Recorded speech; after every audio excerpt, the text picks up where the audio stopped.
सद्गुरू श्री ब्रह्मचैतन्य महाराज गोंदवलेकर यांचं प्रवचन 3 ऑगस्ट.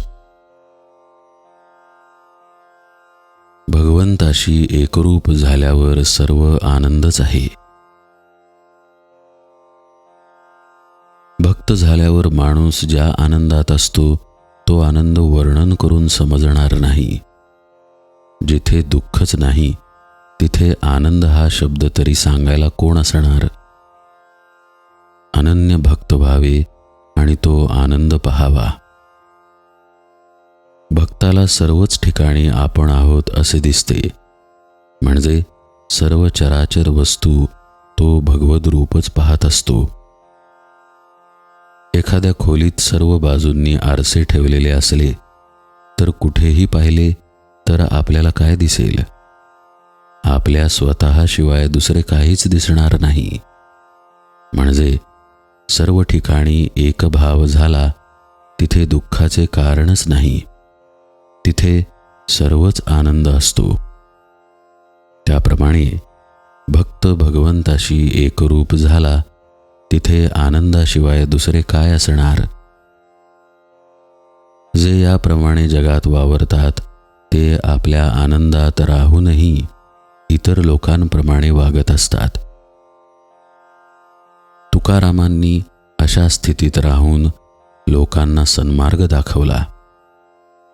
समर्थांनीही ती स्थिती सांभाळून सर्व जगाचा व्यवहार केला आणि इतर लोकांना आपल्या पदाला नेले. आपण कधी त्या आनंदाकडे जाण्याचा मार्ग पाहिलेला नाही, म्हणून ज्यांनी तो आनंद पाहिला आहे आणि जे सदैव त्या आनंदातच राहतात त्यांच्या सांगण्याप्रमाणे वागणे हेच श्रेयस्कर आहे. म्हणजेच गुरु आज्ञेप्रमाणे वागावे.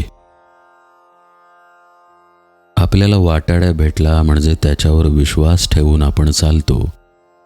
त्याप्रमाणे गुरूंच्या वचनावर विश्वास ठेवून आपण वागावे, म्हणजे आपले हित होते. एखाद्या आंधळ्या माणसाने साखर समजून जर मीठ खाल्ले तर ते खारट लागल्या वाचून राहणार नाही. त्याप्रमाणे आनंद मिळेल या कल्पनेने आपण विषयाची संगत धरली, पण त्यापासून दुःखच प्राप्त झाले. पुष्कळ वस्तू मिळाल्या तर त्याने पुष्कळ सुख मिळते असे मानणे हा भ्रम आहे. खरे किंवा पुष्कळ सुख म्हणजे कायमचे सनातन सुख होय.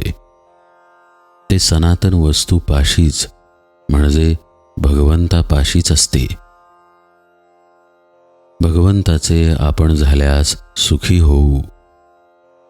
तोंड गोड करण्यासाठी जशी साखर खावी लागते तसे आनंद प्राप्त होण्यासाठी नाम घ्यावे लागते. आपण प्रपंच दुसऱ्याचाच करतो, आपला करीतच नाही. एखाद्या शेतापेक्षा कुंपणालाच जास्त खर्च यावा त्याप्रमाणे आपण आपल्या मूळ स्वरूपापेक्षा आपल्या उपाधींचीच जास्त आरास करतो. आपण सर्व मिळवतो पण सर्व ठेवून जावे लागते. आपल्या फायद्याचे केले तरच आपला प्रपंच. भगवंताचे स्मरण तेवढाच आपला प्रपंच. आपण आईबापांवर, नवरा बायकोवर, मुलांवर, नातेवाईकांवर, शेजाऱ्या पाजाऱ्यांवर सुखासाठी अवलंबून राहिलो तर सुखी होणार नाही. आपले दुःख किंवा यातना जर कोणी नाहीशा करीत नाही तर मग दुसरा कोणी आपल्याला सुख देईल ही कल्पना कशी खरी ठरेल? परमात्म्याचा आनंद अखंड मिळावा, मी त्याचे व्हावे ही दृष्टी ठेवून नामस्मरण करावे.